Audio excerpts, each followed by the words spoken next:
இடம்பொருள் நேயர்களுக்கு வணக்கம். ஸோ இன்றைக்கி பார்த்திங்க அப்படின்னா நம்மளும் இந்த கதையில் ஏதாச்சும் ஒரு சூப்பரான திருப்பங்கள்லாம் வரும் அப்படின்னு மகாநதியில் எதிர்பார்த்தோம். ஏன் பார்த்திங்கன்னா மகாநதி ஒரு கட்டத்துக்கு மேலே கொடைக்கானல்லேருந்து சென்னைக்கு வந்ததுக்கப்புறமா திருப்பி இந்த அன்பு அஜய் இவங்கெல்லாம் காமிச்சு ரொம்ப ஸ்லோவாக போயிட்டு இருந்துச்சு. ஆனால் திடீர்னு எப்போ இந்த கொடைக்கானல் போகலான்னு முடிவு பண்ணாங்களோ அப்போ இருந்து கதை பரபரப்பரணும் போது ரசிக்கிறபடியும் போகுது.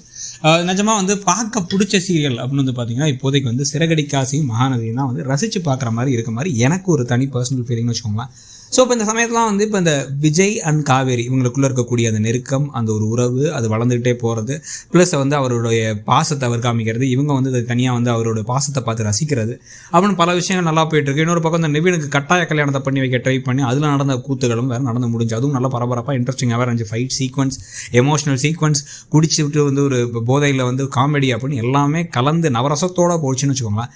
ஸோ இப்போ இதெல்லாம் நடந்ததுக்கப்புறம் தான் இப்போ பார்த்திங்கன்னா இப்போ இங்கே ஊருக்கு வந்ததுக்கப்புறமா விஜய்க்கு காவேரி மேலே வேற ஒரு அபிமானம், ஒரு மரியாதை கிடைக்குது. ஆனால் தாத்தா என்ன நினைக்க போறாரு, இவங்க 2 பேரும் ஒன்றாவே இல்லை, நம்ம முன்னாடி நடிக்கிறாங்கன்னு நினச்சி தாத்தா பல அதிரடியான சம்பவங்கள் செய்கிறது ஒரு பக்கம்னா, இன்னொரு பக்கம் விஜய் என்ன பண்ண போறாருன்னா காவேரிட்ட ரொம்ப நாளாக அவங்க கேட்டுட்டு இருக்கிறது என் குடும்பத்துக்கு ஹெல்ப் பண்ணுறதுக்கு எனக்கு ஒரு வேலை வேணுங்கிறது தானே.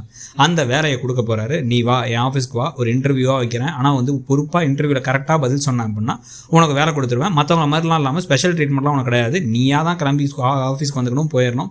ஆனால் அங்கே நீ ஒரு எம்ப்ளாயாக ஒர்க் பண்ணலாம் அப்படின்னு சொல்ல இவங்களும் சந்தோஷமாக அந்த வேலையை அக்செப்ட் பண்ணிக்கிறதுக்கான வாய்ப்புகள், ப்ளஸ் கூடவே இவங்க 2 பேரும் கம்பெனியில் இருக்க இன்னும் அவங்களுக்கு நெருக்கம் அதிகமாகிறது. இது எல்லாத்துக்கும் நடுவில் இன்னமுமே காவேரியை புரிஞ்சிக்காமல் அவங்க அக்கா கங்காவில் எல்லாரும் மாற்றி நடந்துக்கிறதுன்னு பல விஷயங்கள் நடக்க போகுது.